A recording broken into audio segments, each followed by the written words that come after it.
Well, speaking of, we have reports regarding some live service games that have been some more live service games that have been canceled by Sony. Because originally we had that there was going to be 12 live service games. 6 of them got canceled. We don't know what all of those were. We discussed this a while back, but recently we got word that there's actually been even more live service games that have been canceled. And right now we know for sure, well, at least based on a Bloomberg report, and Jason Schreier is the person reporting it. He has a great track record. He's almost always, his information has been correct. The 2 live service projects that have been canceled were from Ben's studio, who did Days Gone, among other projects, and Bluepoint has done like the Demon Souls remake and the Shadow of the Colossus remake and handful of other ports as well. And one of those we know was a live service God of War game. And then another one from a separate report is that apparently that live service Horizon game has been canceled. The third game, we don't really know what it was from Ben's studio. We just know Bluepoint was God of War, the God of War live service game. And then, let's see, which one was it that did they're supposed to be doing the Horizon one that was NCSoft. So, yeah. What are your thoughts on all this? Well, one thing I'll just quickly add is that even though these projects were canceled, Sony has kept all the developers from the studios, from Bend, and from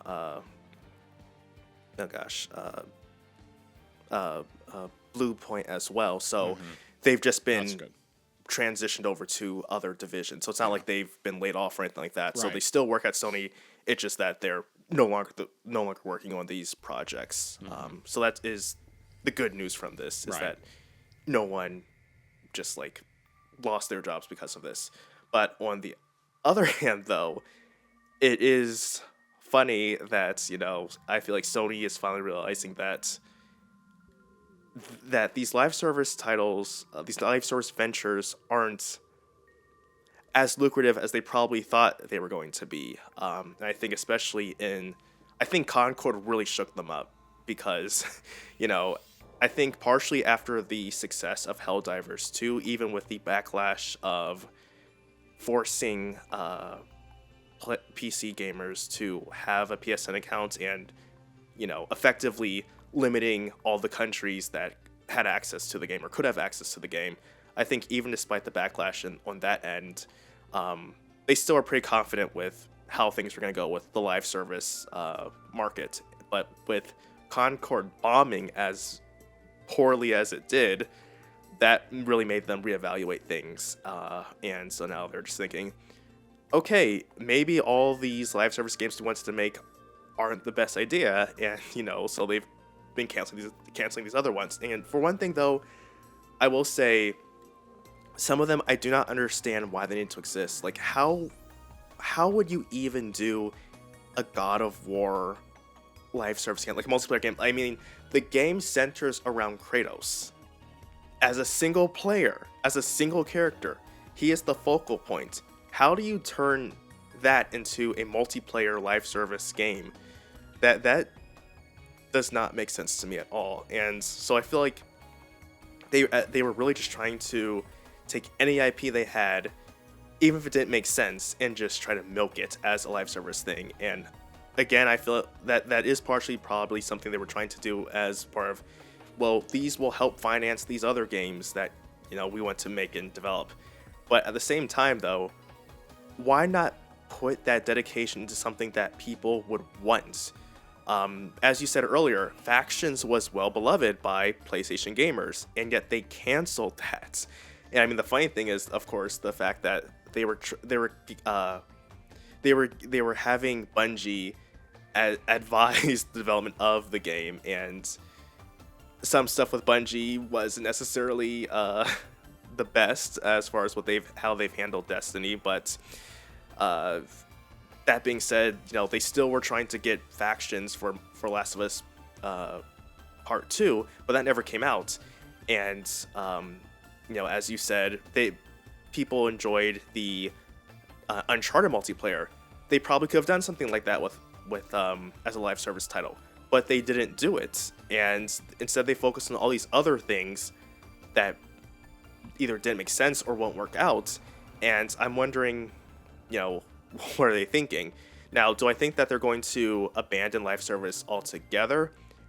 I don't think so. I think that, again, because of Helldivers 2, they haven't given up completely, and even though they've canceled other projects, I still think that they probably might still want to have a couple in the deck, just because they might say, well, maybe here's something we could try our hand at. But at the same time, possibly because of the fact that they're canceling all these, what they perceived as continuous revenue streams, they'll say, okay, more remasters instead to make up for, people spending microtransactions and all this other stuff over a steady amount of time. Just say, all right, we're just dropping out remaster here, another remaster here, and probably about 5 or 6 months later, something like that, to make up for that. But I mean, I kind of agree. I feel like, for one thing, the live service market is heavily saturated, regardless of what company you are. It's really hard to carve out any sort of space for you, unless it's definitely possible. If you look at what's the game that just came out, Marvel Rivals, that seems to be doing pretty well right now, but again, it's not something that would be really easy. You're really competing with a lot of heavy hitters who already have a large market share, like Fortnite. You have Apex Legends. You have all these other games. I guess you could say, this isn't really, maybe it counts as live service, but Overwatch. You have Rainbow Six Siege. All these games that, granted, some of them might not be as popular as they once were. They're still considered, I guess, the major live service multiplayer games.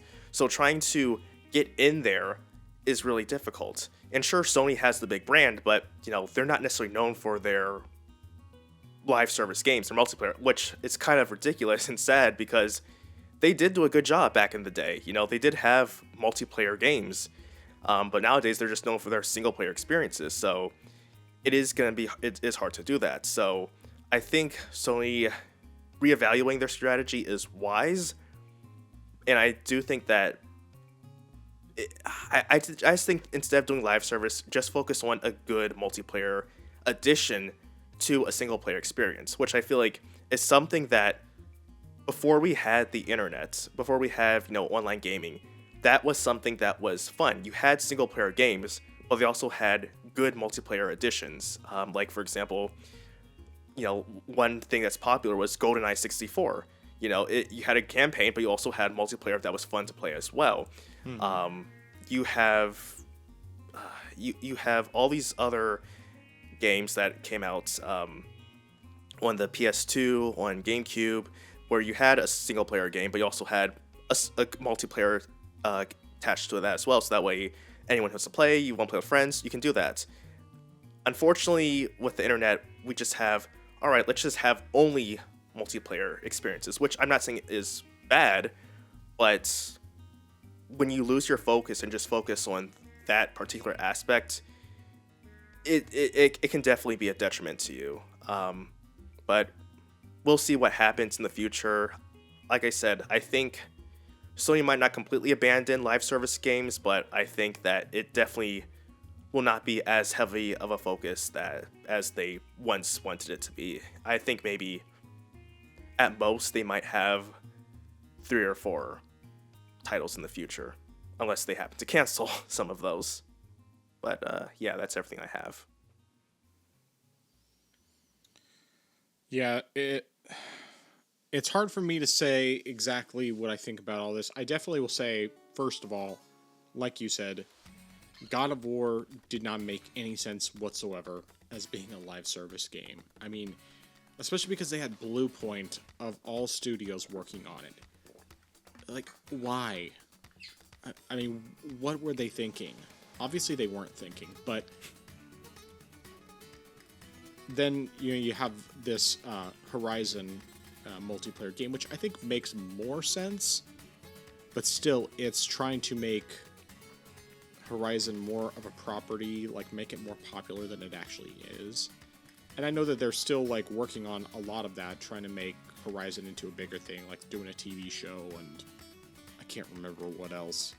And I mean, if they manage to make it work, okay, but obviously the live service, based on reports at least, has been canceled as well. And it just ends up continually being a question of what are they doing? I mean, this is Sony's first party studios working on these games that nobody asked for. Games that don't even make sense to make them as live service games when they have properties in their backlog, previous franchises that they've used like SOCOM and that sort of thing, that if they were to bring it back, they could actually make something that would be successful. They could have done Last of Us Factions again because people loved that multiplayer mode in the original game. I mean, I understand that, from the standpoint of trying to do a live service thing, they may have felt like there wasn't enough they could do to actually make it continuously popular. And I understand that, but at the same time, they still could have found ways to make it work well. I mean, we look at Helldivers 2 and the success of that, which is primarily propped up by PC, once again. Helldivers 2, they've been able to make that work really well, and it's had some low moments, of course, but overall, it's done extremely well. It's sold, I want to say, like 12 to 14 million copies, something like that, and more than half of those on PC. I mean, it's just been, it's been highly successful, and there is absolutely a way that they could have similar success with other games if they would just pick the right properties, but instead they're trying to take single-player games and turn them into multiplayer games when they aren't multiplayer games. They just don't work for that.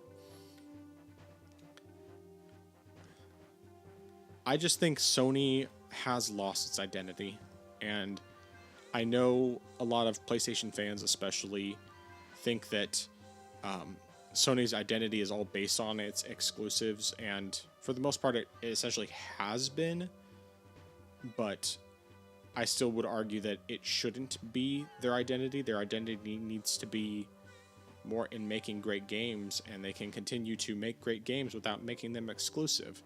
And if they would actually expand the types of games they would make instead of making basically the same types of games over and over with just very slight variations, then they would probably be able to do a lot more and be a lot more successful. And of course, once they get to a point that they start putting stuff day and date on other platforms, whether it's just PC or eventually Xbox or Switch, whatever, even though I think Xbox is going to be a lot longer before they do day and date on there, I think that will help them a lot. And because of just the way the market is now, you give people those choices, you're going to have more game sales, which is going to help a lot with covering the cost of these budgets. Now, of course, if they would just, in the first place, not inflate the budget so much, not focus so much on realism, and focus instead on just making good games, well, they probably would have a lot more success than they've been having. And they wouldn't just have, these revenue spikes here and there, but that don't even begin to cover the cost of development. Instead, they would actually be able to make a profit, and not just be like, okay, well, we spent $400 million on Concord. It completely bombed.